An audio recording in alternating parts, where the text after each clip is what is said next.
গতকাল বুয়েটে একটা প্রোগ্রামে গেছিলাম। সেখানে কাইকোবাদ স্যারের নাম হয়তোবা তোমরা অনেকেই জানো।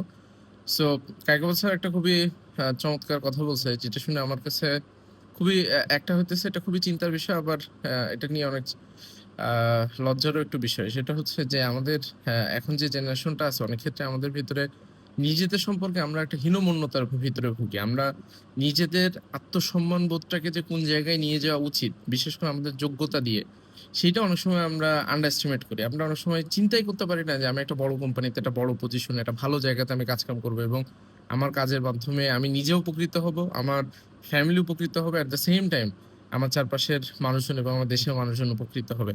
এবং এইটার পিছনে আমার কাছে মনে হয় ফান্ডামেন্টালি যে জিনিসটা রেসপন্সিবল, সেটা হচ্ছে যে আমরা যখন পড়াশোনা করি, বিশেষ করে স্কুল কলেজ বাদ দিয়ে দিলেও ইউনিভার্সিটিতে থাকা অবস্থায় এটলিস্ট ইউনিভার্সিটিতে থাকা অবস্থায় মোটামুটি আমরা তো একটা সাবজেক্ট চুজ করে ফেলি। ইভেন সাবজেক্টের সাথে কানেক্টেড হয়ে আমার ক্যারিয়ার হইতে হবে বিষয়টা এরকম না। আমরা অনেক সময় জানিই না যে আমি আমার ক্যারিয়ারে কোন ধরনের কোম্পানিতে কাজ করতে পারি। ইভেন অনেক ক্ষেত্রে দেখা যায় যে একটা স্টুডেন্ট হয়তো ইউনিভার্সিটি থার্ড ইয়ারে, ফোর্থ ইয়ারে পড়ে, সে যেই সাবজেক্টে পড়ুক না কেন, তার কাছে যদি জিজ্ঞাসা করা হয় যে তুমি তোমার লাইফে চাকরি-বাকরি করতে চাও, এরকম ৫ টা কোম্পানির নাম বলো। ক্ষেত্র বিশেষে র‍্যান্ডম ওয়েতে অনেক নাম আমরা বলে ফেলতে পারবো। কিন্তু আমি আমার নিজের সাথে কমপ্লিটলি কানেক্ট করে যে এই বলার বিষয়টা, ওইটা অনেক সময় বলে উঠতে পারি না। যে এটা আমার যোগ্যতার সাথে বা আমি যেভাবে চিন্তা ভাবনা করি, ইভেন ওই কোম্পানিতে যে ফ্যাসিলিটিস গুলো আছে, ওই কোম্পানির চিন্তাধারা, ওই কোম্পানির মিশন, ভিশন, এটার সাথে আমি কানেক্টেড কিনা। এবং এই প্রত্যেকটা ইনফরমেশন এখন ইন্টারনেটের যুগে ইন্টারনেটে এভেইলেবল। সেটার জন্য LinkedIn খুবই চমৎকার বিষয়। তো আমি তোমাদের সবাইকে একটা জিনিস সাজেস্ট করতে চাই যে তুমি এখন ইউনিভার্সিটিতে পড়া অবস্থায়, ইভেন যারা তোমরা কলেজে পড়তেছো, যারা এই ভিডিওটা হয়তোবা দেখবা এবং তোমাদের ভেতর থেকে তোমাদের সহপাঠী বা তোমাদের ছোট ভাই বা বোন, তাদের সাথেও হয়তোবা এই কনসেপ্টটা নিয়ে তুমি কথা বলে দেখতে পারো যে তুমি তোমার ক্যারিয়ারে কোন জায়গাটাতে কাজ করতে চাও এবং কোন পজিশনে যাইতে চাও। অনেক ক্ষেত্রে আমরা ভাবি যে অত বড় জায়গায় কি আমি যাইতে পারবো?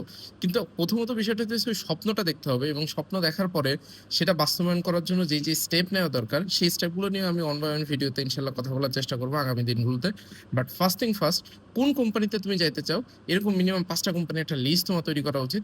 অ্যান্ড ওই কোম্পানিগুলো তোমার লাইফের ভ্যালুস এর সাথে কানেক্ট করে কিনা, তোমার লাইফের যে চিন্তাভাবনা বা তোমার থট প্রসেস সেটার সাথে কানেক্ট করে কিনা, সেইটার উপরে বিচার বিবেচনা করে তুমি এটার একটা লিস্ট তৈরি করতে পারো। আজকে আমি আমার ভিডিও মেকিং এর 30 ডেজের একটা চ্যালেঞ্জ করতেছি, সেটা ৭ম দিন। সো তোমাদের যদি কোনো কোয়েশ্চেন থাকে অবশ্যই কমেন্টে জানিয়ে দিতে পারো। আর এমন একটা কোম্পানির নাম বলতে চাও, সরি, এমন একটা কোম্পানির নাম তুমি বলতে পারো যে কোম্পানিতে তুমি হয়তো ফিউচারে কাজ করতে চাও। অথবা তুমি এখনো হয়তোবা কোনো একটা কোম্পানিতে কাজ করো, বাট তোমার স্বপ্ন আছে যে তুমি আরো বড় একটা কোম্পানিতে কাজ করতে চাও, সেই কোম্পানির নামটা কমেন্টে জানিয়ে দিতে পারো। আজকের মতো এখানে বিদায়। আল্লাহ হাফেজ। ধন্যবাদ।